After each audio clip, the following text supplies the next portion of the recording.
स्वागत है आपका नीति वेद में, जहां प्राचीन ज्ञान आधुनिक जीवन से मिलता है।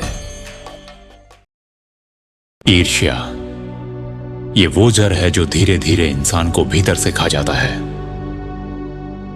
दूसरों की सफलता देखकर जलन होना, उनकी खुशियां देखकर दुखी होना, ये आदत हमें अंदर से खोखला बना देती है। चाणक्य कहते हैं, ईर्ष्या करने वाला व्यक्ति कभी सुखी नहीं रह सकता। ईर्ष्या इंसान को 3 तरीके से बर्बाद करती है। मन की शांति छीन लेती है। हम दूसरों की खुशी में अपना दुख ढूंढते रहते हैं।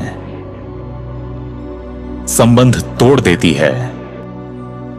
जलन से दोस्ती दुश्मनी में बदल जाती है। प्रगति रोक देती है। हम दूसरों को देखकर रुक जाते हैं, अपनी राह नहीं चुन पाते। एक गांव में 2 किसान रहते थे। पहला किसान मेहनती था, अपनी फसल को प्यार से सींचता, समय पर देखभाल करता और उसकी जमीन हमेशा हरी भरी रहती। दूसरा किसान अपने खेत की देखभाल करने की बजाय हर दिन यह सोचता रहता कि उसके पड़ोसी की फसल क्यों इतनी अच्छी है। धीरे धीरे उसकी ईर्ष्या इतनी बढ़ गई कि उसने सोचना शुरू किया, अगर मेरे पास नहीं है तो उसके पास भी नहीं होना चाहिए।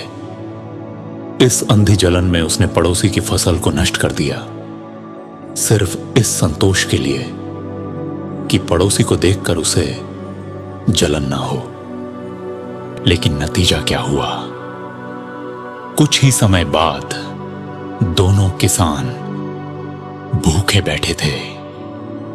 एक इसलिए क्योंकि उसकी मेहनत का नतीजा ईर्ष्या ने जला दिया, और दूसरा इसलिए क्योंकि गांव की मदद करने वाला उसका साथी अब बर्बाद हो चुका था।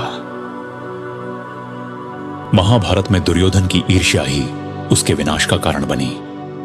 जब उसने पांडवों का इंद्रप्रस्थ देखा तो उसका अहंकार जलन में बदल गया।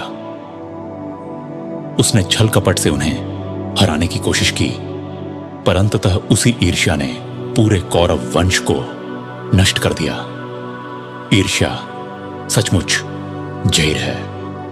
मनोविज्ञान भी कहता है, ईर्ष्या इंसान के शरीर में तनाव हार्मोन बढ़ाती है।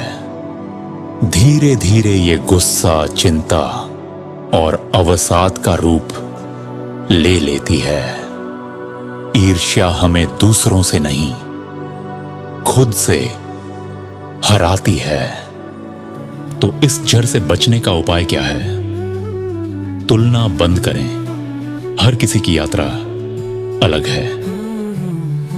संतोष को अपनाएं, जो है उसी में खुशी ढूंढें।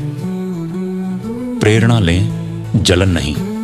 अगर कोई आगे बढ़ा है तो उसे प्रेरणा बनाइए।